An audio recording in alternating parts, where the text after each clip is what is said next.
Soleram, soleram, soleram, anak yang manis, anak manis, janganlah dicium.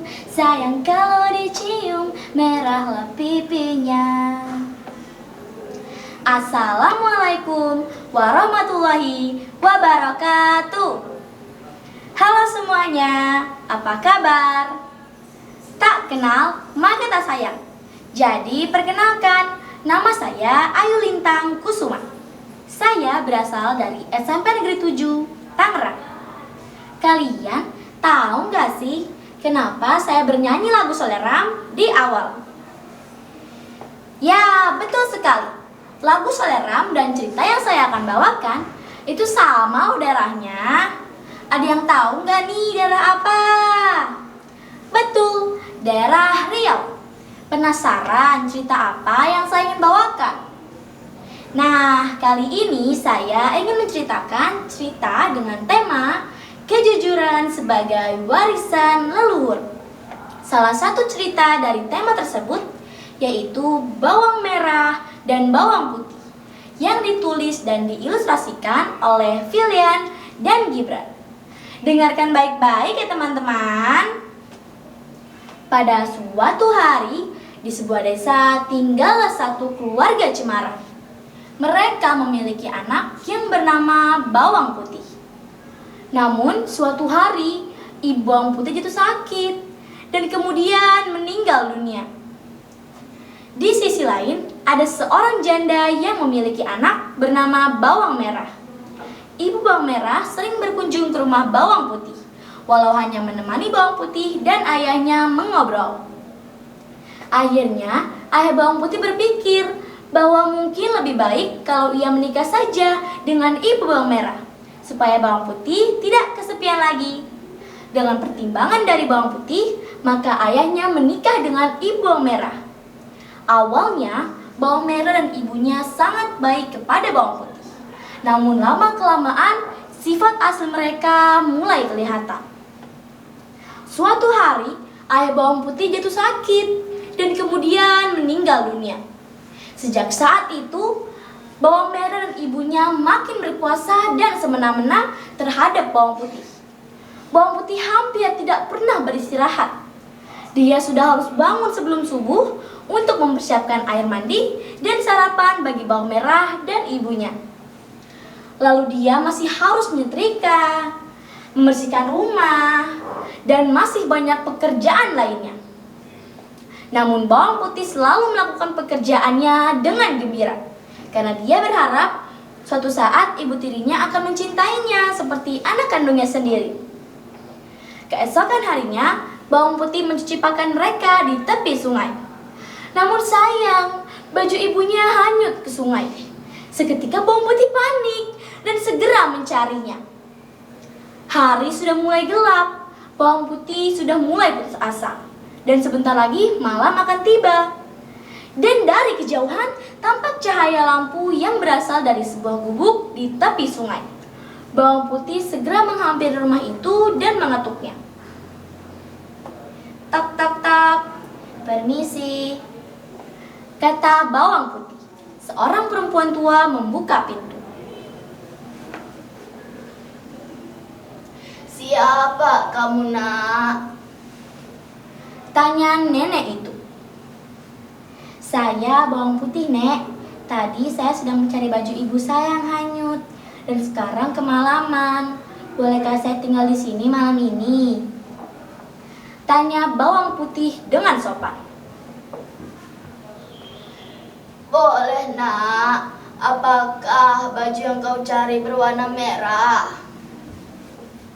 Kata nenek. Iya, Nek. Apa Nek menemukannya? Iya, tadi baju itu tersangkut di depan rumahku. Sayang, padahal aku menyukai baju itu. Baiklah, aku akan mengembalikannya. Tapi kau harus menemaniku dulu di sini selama seminggu. Sudah lama aku tidak mengobrol dengan siapapun. Bagaimana? Pinta nenek. Bawang Putih berpikir sejenak. Nenek itu kelihatan kesepian. Bawang putih pun merasa iba. Baiklah, Nek. Saya akan menemani nenek selama seminggu. Asal nenek tidak bosan saja denganku, kata bawang putih dengan tersenyum. Selama seminggu, bawang putih tinggal dengan nenek tersebut. Setiap hari bawang putih membantu mengerjakan pekerjaan rumahnya. Tentu saja nenek itu merasa senang. Hingga akhirnya dan sudah seminggu, nenek pun memanggil bawang putih. Nak, sudah seminggu kau tinggal di sini, dan aku senang karena kau anak yang rajin dan berbakti. Untuk itu, sesuai janjiku, kau boleh membawa baju ibumu pulang. Dan satu lagi, kau boleh memilih salah satu dari 2 labu kuning ini sebagai hadiah, kata nenek. Mulanya bawang putih menolak diberi hadiah, tapi nenek tetap memaksanya.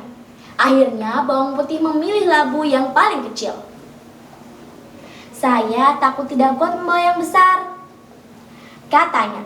Nenek pun tersenyum dan mengantarkan bawang putih hingga depan rumah. Sesampainya di rumah, bawang putih menyerahkan baju milik ibu tirinya. Sementara dia pergi ke dapur untuk membelah labu kuningnya. Alangkah terkejutnya bawang putih ketika labu itu terbelah. Di dalamnya ternyata berisi emas permata yang sangat banyak. Dia berteriak saking gembiranya dan memberitahukan hal ajaib ini ke ibu tirinya dan bawang merah yang dengan serakah langsung merebut emas dan permata tersebut. Mereka memaksa bawang putih untuk menceritakan bagaimana dia bisa mendapatkan hadiah tersebut. Bawang putih pun menceritakan dengan sejujurnya. Mendengar cerita bawang putih, bawang merah dan ibunya berencana untuk melakukan hal yang sama. Tapi kali ini bawang merah yang akan melakukannya. Singkat cerita, akhirnya bawang merah sampai di rumah nenek tua di pinggir sungai tersebut. Seperti bawang putih, bawang merah pun diminta untuk menemaninya selama seminggu. Namun, tidak seperti bawang putih yang rajin. Selama seminggu itu, bawang merah hanya bermalas-malasan. Kalaupun ada yang dikerjakan, maka hasil tidak pernah bagus, karena selalu dikerjakan dengan asal-asalan. Akhirnya, setelah seminggu, nenek pun membolehkan bawang merah untuk pergi. Bukankah nenek seharusnya memberiku labu sebagai hadiah karena menemanimu selama seminggu? Tanya bawang merah. Nenek itu terpaksa menyuruh bawang merah untuk memilih salah satu dari 2 labu yang ditawarkan. Dengan cepat, bawang merah mengambil labu yang paling besar. Dan tanpa mengucapkan terima kasih, dia melenggang pergi. Sesampai di rumah, bawang merah segera menemui ibunya dan dengan gembira memperlihatkan labu yang dibawanya. Karena takut bawang putih akan meminta bagian, mereka menyuruh bawang putih untuk pergi ke sungai.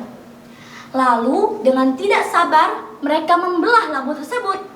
Tapi ternyata bukan emas permata yang keluar, melainkan binatang-binatang berbisa seperti ular, kalajengking, dan lain-lain.